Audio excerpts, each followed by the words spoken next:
क्या सुभद्रा माता आज भी जीवित हैं? और जीवित है तो कहाँ है? इस पूरी कहानी को जानने के लिए वीडियो के अंत तक बने रहें। नमस्कार दर्शकों, मैं उदय सिंह एक और स्वागत करता हूँ आपका आज की इस वीडियो में। सबसे पहले तो अगर आपने हमारे चैनल को सब्सक्राइब नहीं किया है तो नीचे रेड कलर का बटन दबाकर सब्सक्राइब कर लें और पास में बेल आइकन को ऑल कर दें ताकि आने वाली वीडियो की नोटिफिकेशन सबसे पहले आपको मिल सके। तो हम बिना देरी के इस वीडियो की शुरुआत करते हैं। जिन लोगों को भी सुभद्रा माता के बारे में नहीं पता, मैं उन्हें बता देता हूँ कि सुभद्रा माता भगवान श्री कृष्ण की बहन थी। जी हाँ, शुरू से शुरुआत करते हैं। ये कहानी है द्वापर युग की, जब भगवान श्री हरि विष्णु ने इस धरती पर भगवान श्री कृष्ण का अवतार लिया था। तब उनके बड़े भाई बलराम, जो कि शेषनाग का अवतार थे, द्वापर युग में उनके बड़े भाई थे।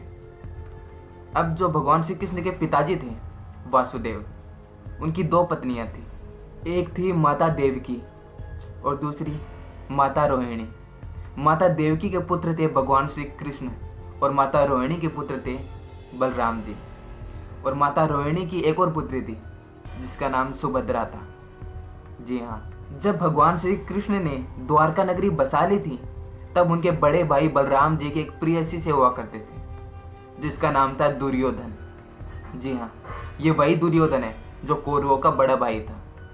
बलराम जी अपनी बहन सुभद्रा का विवाह दुर्योधन से करवाना चाहते थे, लेकिन भगवान श्री कृष्ण इसके खिलाफ थे।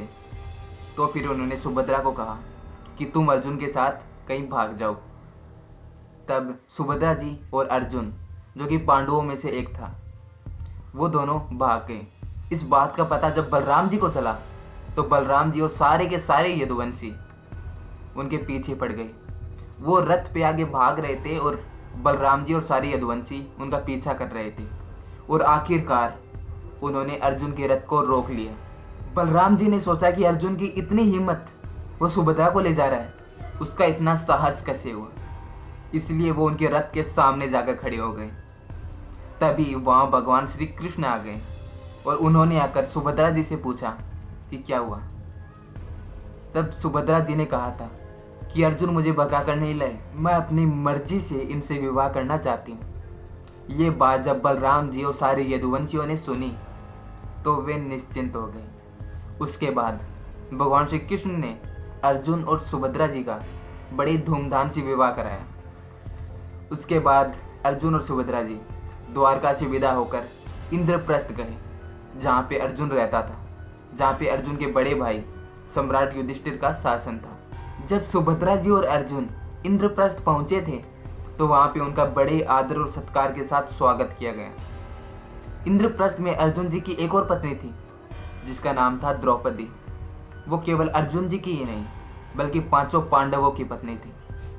और वो थोड़ी नाराज थी इसलिए क्योंकि पांडवों ने उन्हें वचन दिया था कि हम दोबारा कभी भी कोई भी रानी महल में नहीं लाएंगे। और अर्जुन जी ने सुभद्रा जी से शादी कर ली थी, विवाह कर लिया था। इसलिए द्रौपदी पहले थोड़ी नाराज थी, लेकिन बाद में सुभद्रा जी ने उन्हें मना लिया और वे सब बड़े आराम से रहने लगे। अब वक्त बीतता चला गया और अब बारी आ गई महाभारत की।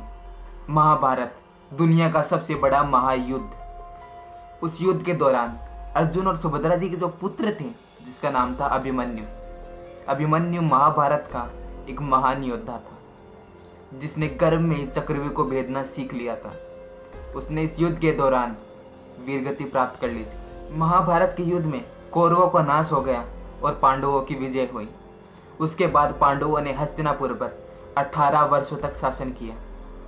जिसके बाद जब राजा परीक्षित बड़े हो गए थे, राजा परीक्षित जो कि वीर अभिमन्यु के बेटे थे, वो जब बड़े हो गए थे तो पांडवों ने हस्तिनापुर का सारा साम्राज्य उन्हें सौंप दिया और खुद महाप्रस्थान करने के लिए चल पड़े। महाप्रस्थान मतलब धरती से स्वर्ग तक की यात्रा। इस यात्रा के दौरान पांडवों की पत्नी द्रौपदी भी उनके साथ थी। उसके बाद द्रौपदी और पांडवों ने महाप्रस्थान किया और वे सब स्वर्ग चले गए। हस्तिनापुर का सारा साम्राज्य राजा परीक्षित संभालने लगे। इतनी स्टोरी तो आपको मालूम ही होगी, लेकिन इसके बाद माता सुभद्रा जी और अभिमन्यु की जो पत्नी थी उत्तरा, उनका क्या हुआ। इस विषय के दो तथ्य हैं, हम दोनों तथ्यों की बात करेंगे। पहला तथ्य कि परीक्षित किले के पास जो नदी है, माता सुभद्रा और उत्तरा ने उसी नदी में समाधि ले ली थी। जी हाँ। दूसरा तथ्य ये है कि माता सुभद्रा और उनके पुत्र वधु उत्तरा, उन्होंने एक पर्वत के ऊपर समाधि ली थी। उस पर्वत का नाम है दुमड़ा पर्वत, जो कि कहीं और नहीं बल्कि राजस्थान में स्थित है। और इस पर्वत पर माता सुभद्रा का एक विशालकाय प्राचीन मंदिर है। बताया जाता है कि यह मंदिर प्राचीन काल में बनवा दिया गया था, यानी कि द्वापर युग में। और यहाँ की मिट्टी के कण कण में माता सुभद्रा का आशीर्वाद है।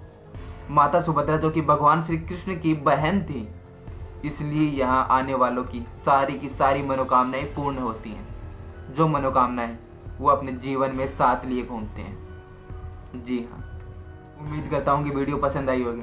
वीडियो पसंद आई है तो एक लाइक जरूर से कर दीजिएगा, और अगर चैनल पर नए हैं तो चैनल को सब्सक्राइब कर लीजिएगा। और साथ ही साथ आज है 31 दिसंबर 2022, ये साल का लास्ट डे है। ये साल जाने वाला है और नया साल आने वाला है, तो नए साल का स्वागत कीजिए। मेरी तरफ से happy new year all of you. तो हम मिलते हैं इसके नेक्स्ट वीडियो के अंदर किसी नए टॉपिक के साथ में। तब तक के लिए धन्यवाद।